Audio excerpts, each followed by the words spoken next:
Gideon was a farmer. He lived in a time of fear and uncertainty. The Midianites, a fierce and brutal people, terrorized his land. They stole their crops, their livestock, and their peace. Gideon, like many others, felt helpless. He hid in a winepress, trying to thresh wheat in secret. It was a time of hiding, of hunkering down, of simply trying to survive. Gideon was an ordinary man. He didn't see himself as a leader or a warrior. He was just trying to protect his family and survive. He doubted himself and his abilities. He likely felt small and insignificant in the face of such powerful enemies. He was, after all, just a farmer.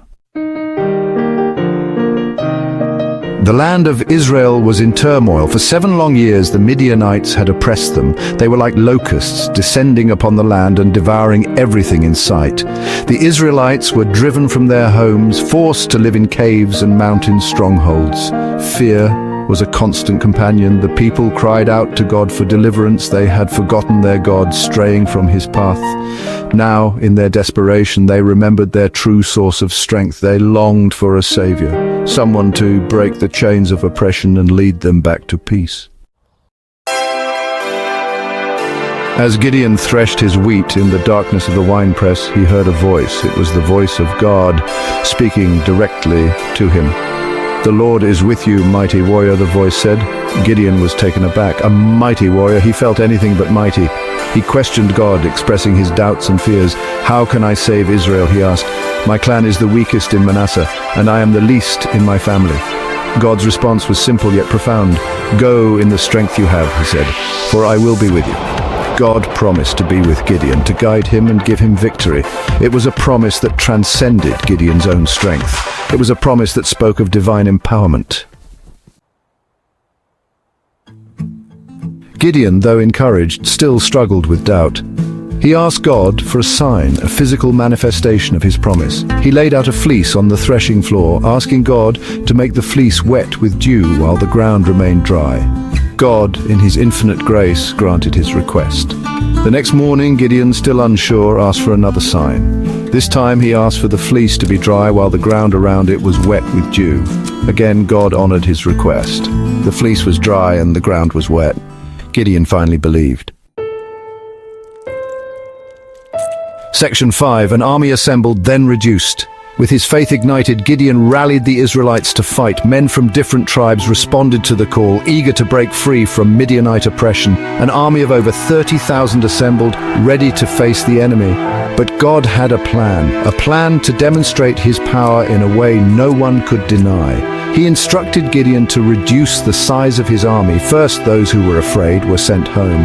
Then, God further reduced the army, leaving Gideon with only 300 men. Section 6. Pitchers, trumpets, and torches. The odds seemed insurmountable. 300 men against a vast Midianite army. It seemed like madness. But Gideon trusted in God's promise. He divided his small force into 3 companies, each man armed with a trumpet, an empty pitcher, and a torch hidden inside. Under the cover of darkness, they surrounded the Midianite camp. At Gideon's signal, they smashed their pitchers, revealing the blazing torches. The sound of 300 trumpets pierced the night, followed by the war cry, "For the Lord and for Gideon." Section 7. The rout of the Midianites. The Midianites, caught off guard by the sudden and unexpected attack, panicked. In the darkness and confusion, they turned their swords on each other. Terror ripped through the camp as the Israelites, empowered by God, pressed their advantage. The Midianite army, once a symbol of strength and terror, was routed. They fled in all directions, pursued relentlessly by the Israelites. The victory was complete, a testament to God's power and the faithfulness of a few. Section 8. A humble leader, a lasting legacy. Gideon, the reluctant warrior, the man who once hid in a winepress, had become a symbol of courage and faith. He had learned to trust in God's promises, even when they seemed impossible. He had experienced the reality of divine empowerment, the truth that with God, all things are possible.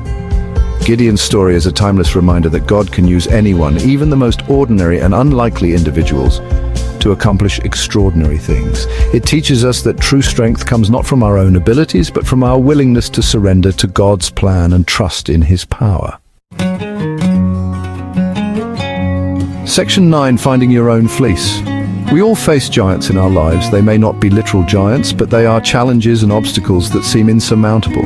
Like Gideon, we may doubt our ability to overcome them. We may feel inadequate and afraid, but Gideon's story reminds us that we don't have to face our giants alone. God is with us, just as he was with Gideon.